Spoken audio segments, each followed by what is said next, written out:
Ok. Bonsoir, bonsoir, chers internautes.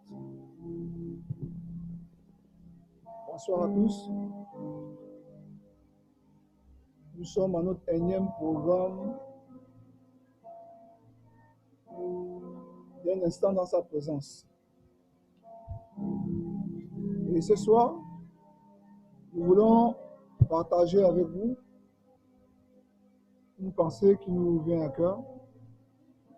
Nous voulons vraiment passer sa présence, ces moments dans sa présence. Et je nous prie qu'au sortir de cette vidéo, je te prie, frère, je t'encourage encore de t'abonner. Merci pour les instruments humains que Dieu utilise encore, que Dieu utilise à cette heure pour transmettre encore ce message. Alléluia. Vous savez, Dieu est un Dieu d'excellence. Et Dieu fait ces choses comme nous ne pouvons pas imaginer. Dieu fait ces choses de façon à ce que l'homme soit surpris, l'homme soit étonné. Et Dieu, dans son intention, c'est de nous amener de gloire en gloire, de nous amener dans la perfection. Alléluia.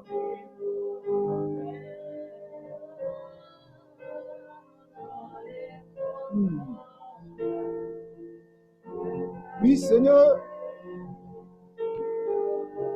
merci pour ces instants. Merci pour ces moments. Merci pour ce que tu ne cesses de faire. Et lorsqu'une vision est née, tu as pour but de l'amener à l'excellence.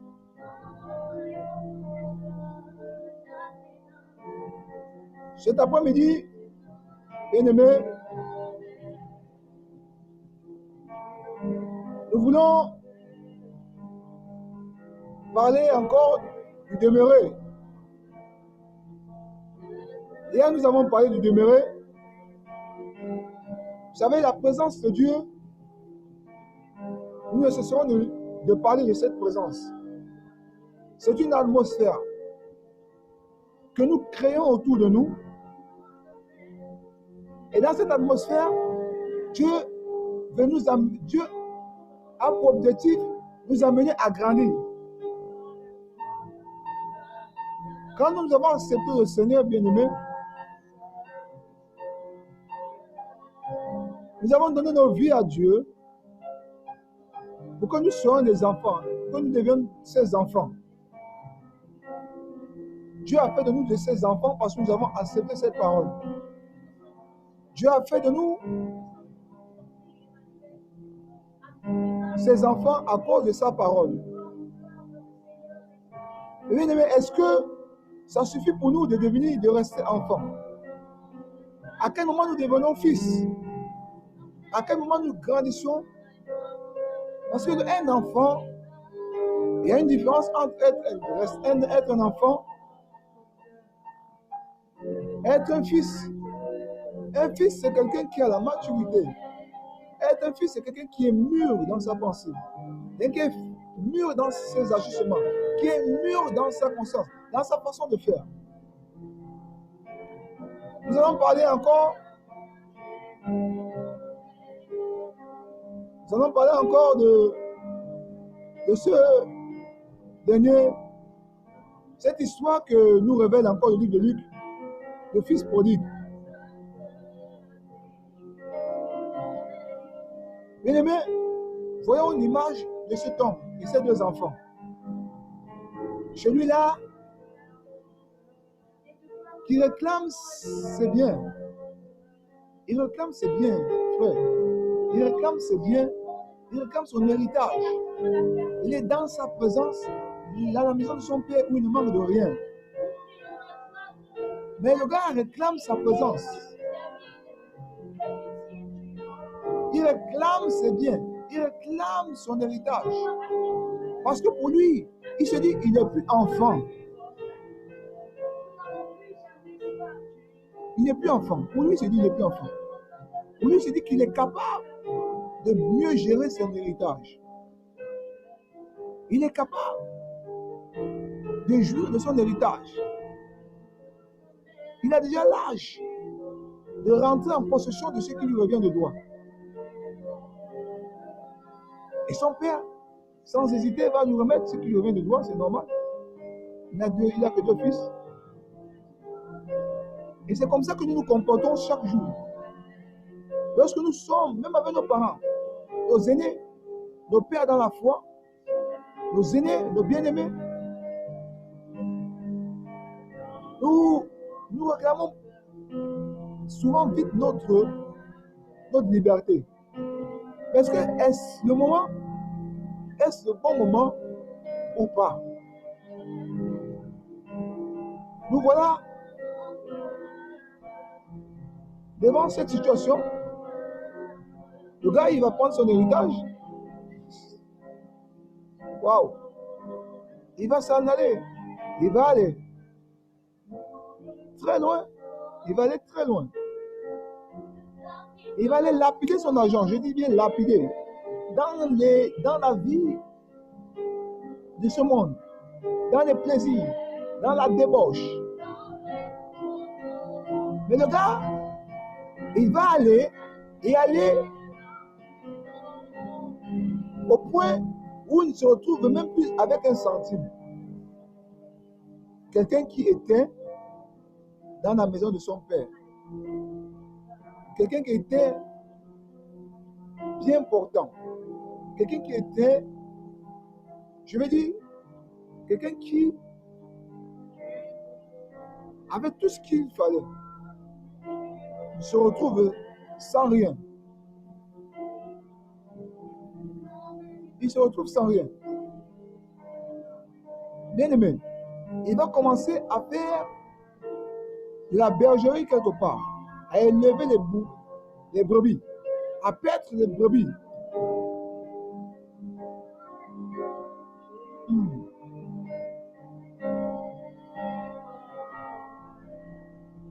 Oh, quelqu'un qui sort de la présence. Oh, oh, se retrouve. La Bible dit, il se liait avec des habitants du pays qui l'envoyaient dans les champs faire paître les pourceaux. Là encore, ce ne sont même pas des brebis, ce sont des pourceaux. Alléluia.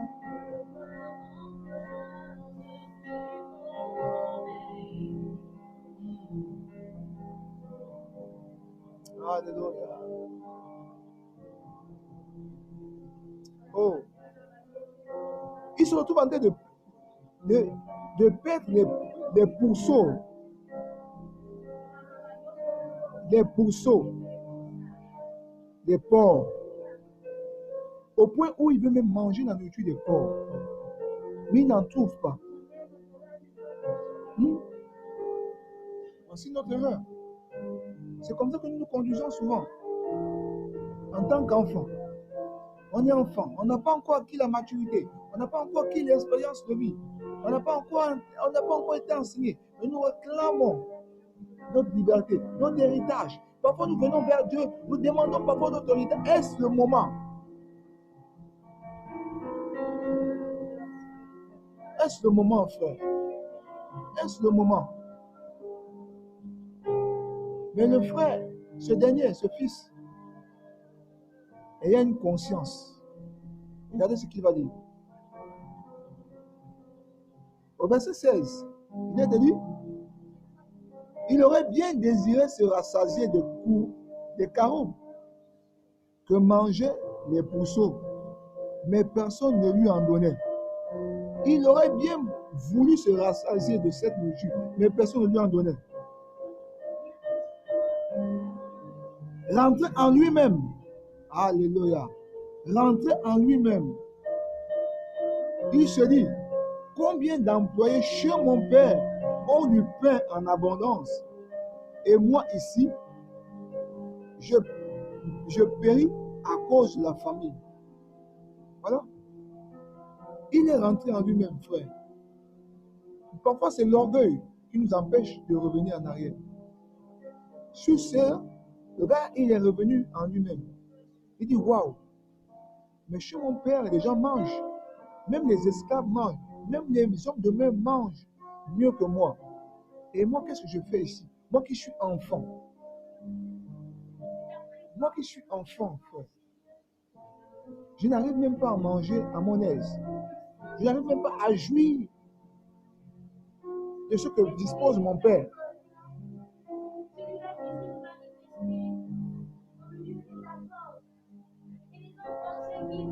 Il n'arrive pas. Il dit, je me lèverai, j'irai vers mon père et lui dirai, Père, j'ai péché contre toi, contre le ciel et envers toi. Voilà la résolution que le frère, ce fils, va prendre. Je me lèverai, j'irai vers mon père, je lui dirai, Père, j'ai péché contre le ciel et contre toi. Quelle est la résolution que toi tu prends quand tu te regardes? Frère, parfois nous sommes égarés. En tant qu'enfants de Dieu, nous avons besoin d'une instruction. À côté de notre Père, nous avons besoin d'être instruits. Nous avons besoin d'acquérir une expérience, une certaine expérience de vie. Mais à cause des plaisirs de ce monde, à cause de l'attraction de la vie de ce monde, nous voulons parfois aller plus vite que certaines choses. Et nous nous retrouvons de façon éloignée, de façon égarée.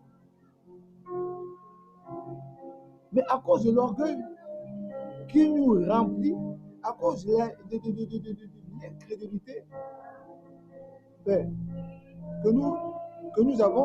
nous avons du mal à prendre des décisions. Mais ce dernier va prendre une décision, il va dire, j'irai vers mon Père. Alléluia. Parce qu'il sait qu'un père reste un père. Il sait que même si, ayant lapidé son héritage, son père reste son père. Et il reste le fils. On dira, ce n'est pas le fils de terre, c'est le fils de celui-là. On ne va jamais t'appeler fils. Si tu es le fils de X, on t'appellera c'est le fils de X. On dira c'est le fils de X. C'est le fils de Y. Et ce dernier va aller vers ce père. Il va aller. Oh, l'amour d'un père. Dieu veut nous montrer ici l'amour qu'il a pour nous, frère. La considération qu'il a pour toi en tant qu'enfant. Alléluia. Je vais te dire ce soir que Dieu a de la considération pour toi, bien-aimé. Je vais te dire ce soir, il y a sûrement tu t'es égaré. Il y a longtemps, sûrement tu t'es éloigné. Mais Dieu a de la considération pour toi. Dieu a de la considération pour toi, bien-aimé. Dieu a de la considération pour toi. Ce père, voyant son fils arriver au loin, il va se jeter sur les bras de son fils. Les bras tendus. Mon fils bien-aimé, viens. C'est comme ça que c'est l'image de notre Père. C'est l'image de Dieu. C'est l'image de Jésus. C'est l'image de celui à qui nous avons donné notre vie. C'est l'image de celui pour qui nous avons fait le trône de nos vies. C'est l'image de celui-là. Dans son amour, ses sources d'eau vive coulent en nous. C'est son image, bien-aimé. Il ne nous laissera jamais. David a dit, j'ai été jeune, j'ai vieilli. Je n'ai jamais vu un juste abandonné. Abandonné au fil de ses entrailles. Injuste. Alléluia. Oui, frère. Tu as de la valeur pour Dieu. Tu as de l'estime pour Dieu. Si tu as abandonné le Seigneur, si tu t'es égaré, si tu regardes aujourd'hui ailleurs, si tu as pris une autre voie, frère, il est temps pour toi de revenir. Ton Père n'a pas les bras fermés. Ses bras sont ouverts. Alléluia. Alors que l'Esprit de Dieu t'amène encore. Que ton homme intérieur, comme ce fils, rentre en toi. Pense, souviens-toi que ton père a une relation. Que tu as une relation avec ton père. Certainement la communion s'est brisée. Certainement il n'y a plus de communion. Mais la relation reste. Et cette relation-là, nul ne va l'enlever. Si ce n'est que nous-mêmes, nous dirons non, c'est fini. À cause de l'orgueil, on a honte. La honte nous envahit. La honte nous hante. Mes frères, ton père a les bras ouverts. Et nous voyons ce père qui a fait la fête parce que son fils est revenu en vie. Son fils est revenu bien portant. Son fils, pas bien portant, mais son fils est revenu à la vie. Parce qu'il était mort. Frère, laisse-moi te dire ce soir que lorsque tu sors de la présence de Dieu, tu es mort. C'est vrai, tu peux vivre humainement, tu peux voir des gens, tu peux respirer, mais tu es mort spirituellement. Et c'est voici l'image, voici l'enseignement que nous donne cette parabole. Tu es mort. Lorsque tu sors de la présence de ton Père, tu es mort. Et nous, combien de fois nous sommes sortis? Sommes-nous sortis de cette présence? Combien de fois tu es sorti de sa présence? Combien de fois tu es sorti de la présence de ton Père? Il est temps pour toi de revenir. Il est temps pour toi de revenir. Il est temps pour toi de prendre conscience. Il est temps pour toi de rentrer en toi. Alléluia. Alors que l'Esprit de Dieu souffle encore en toi. Que l'Esprit de Dieu te ramène sur le bon chemin. Sur la voie droite. Alléluia. Oh. Bien-aimé, il y a de la joie. Vous voyez l'image de son père. La joie quand l'enfant est revenu. La fête qu'il a organisée parce que son fils est retourné. Les notes, la joie qui animait son père de revoir son fils. Oh. Mais il n'y a rien de tel, que de revenir dans la maison de son père.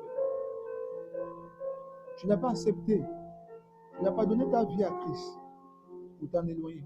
Si tu t'éloignes, si tu es éloigné aujourd'hui, il est temps pour toi de revenir. Les bras de ton père ne sont pas fermés. Le cœur de ton père n'est pas fermé. Ta relation n'est pas rompue, frère. Il est encore possible pour toi de rétablir cette relation ou encore cette communion que tu as brisée. À cause de la relation que tu as avec ton père. Dieu t'accorde une chance ce soir.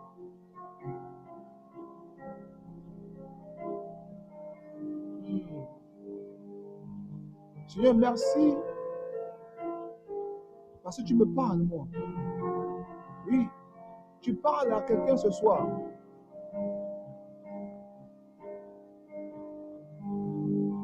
Alléluia.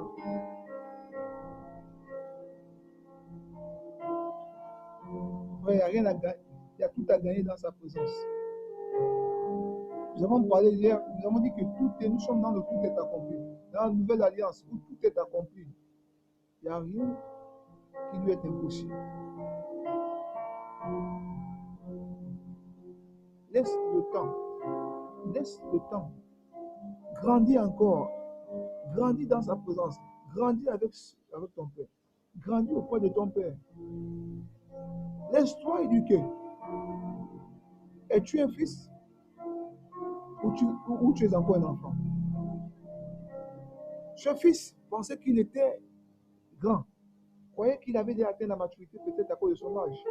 Laisse-moi te dire que la maturité ne dépend pas de ton âge. Frère. La maturité ne dépend pas de ton âge. La preuve en est que nous voyons ce dernier. Je sais quel âge il avait, mais il est allé se livrer.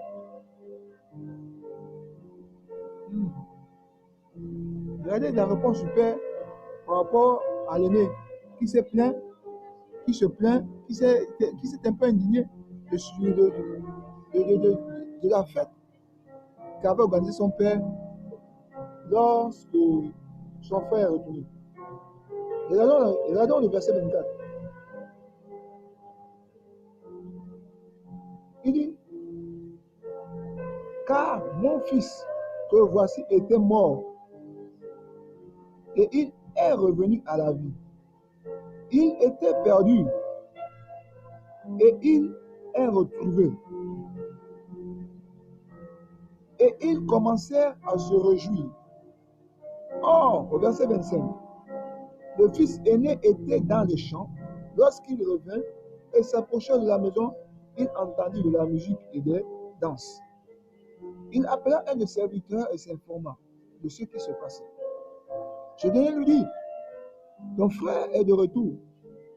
Et parce qu'il lui a été rendu en bonne santé, ton père a tué un veau grand. Il se mit en colère et ne voulut pas entrer. Son père sortit pour l'y inviter. Alors il répondit à son père, voici, il y a tant d'années que je te sers, jamais je n'ai désobéi à tes ordres, et à moi, jamais tu n'as donné un veau pour me réjouir avec mes amis. Bien-aimé, cet aîné avait aussi des désirs. Il voulait aussi se réjouir. Mais il n'a jamais fait mention. Son père savait. Mais il n'a jamais dit à son père, j'ai besoin de me réjouir. Son père savait de quoi il savait quoi. Son père savait ce qui était mieux pour lui pour l'instant. On continue notre lecture. Il se mit en colère. Alors, au verset 29, alors il répondit à son père, voici il y a tant d'années que je te sers, jamais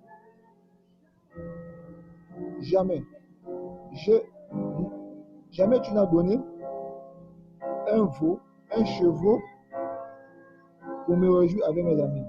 Mais quand ton fils que voilà est arrivé, celui qui a dévoré ton bien avec des prostituées, pour lui, tu as tué un veau.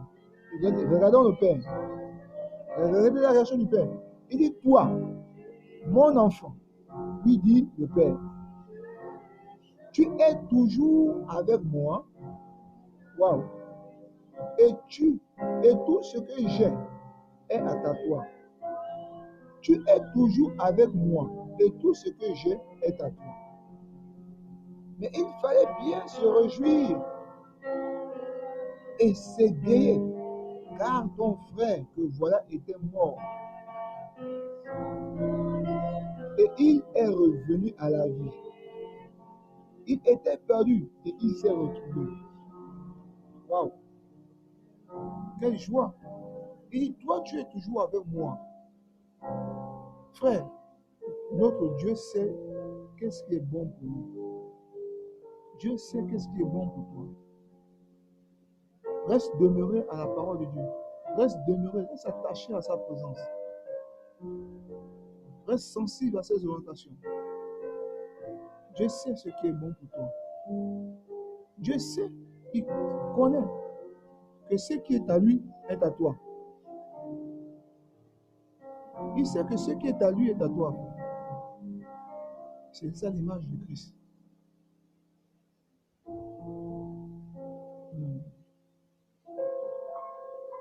Nous sommes dans le livre de Luc, chapitre 16. À partir du verset 11. Oui, frère, Dieu connaît ce qui est mieux pour toi. Reste, demeure. Demeure dans sa présence. Attache-toi à sa parole.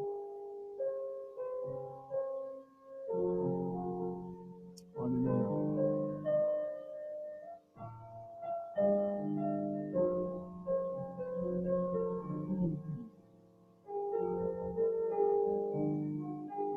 Alléluia. La présence de Dieu est tellement bonne, frère.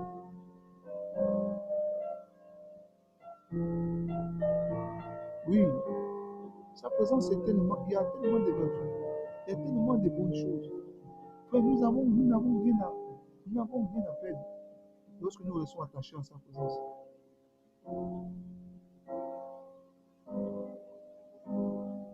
Nous n'avons rien à perdre. Mais c'est notre existence, c'est notre vie, c'est le sort de notre vie. Oui, c'est notre existence. Alors je te prie encore de passer ces temps restants avec ce chant. Ouais, c'est la raison pour laquelle nous vivons. C'est la seule raison pour laquelle nous sommes. C'est pour plaire à Dieu. C'est pour le servir.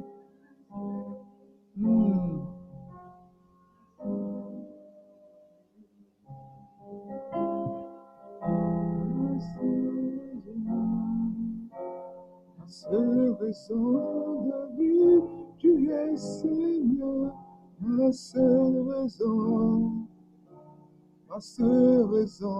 de vie. Ma seule raison de vie, tu es ma seule raison de vie, tu es Seigneur, ma seule raison de vie, ma seule raison de vivre, tu es Seigneur, ma seule raison de vivre, tu es Seigneur.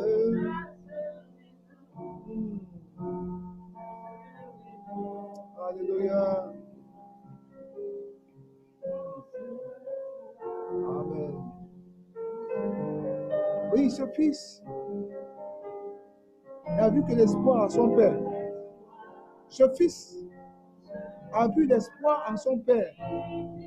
Il dit, waouh, quel espoir j'ai ici si je reste à manger la nourriture des pourceaux. Mon espoir est auprès de mon père. Mon espoir est auprès de mon père. Où est ton espoir, frère? Où est ton espoir, mon frère? Où est ton espoir, ma soeur? En quoi tu as mis ton espoir?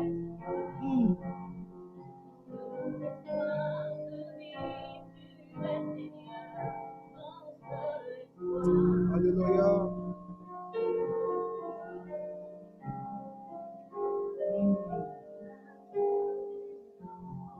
Oh Seigneur.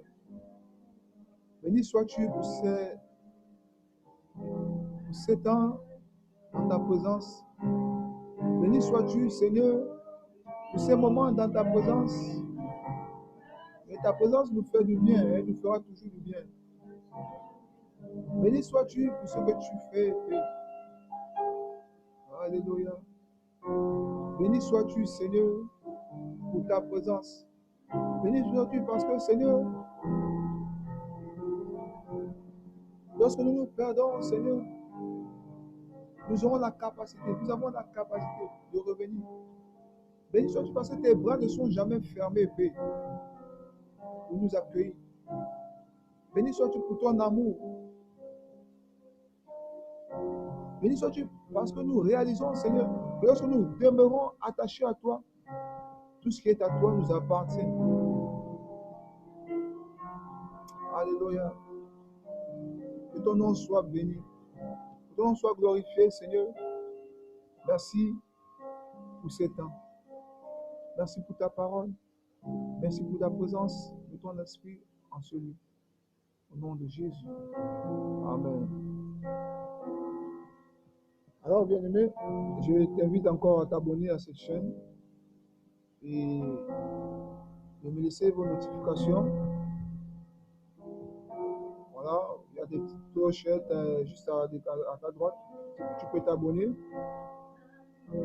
Au regard de cette vidéo, si elle t'a plu, tu peux me laisser tes notifications. Je prendrai en compte vos messages. Merci beaucoup. Que Dieu vous bénisse en abondance et continue à vous bénir.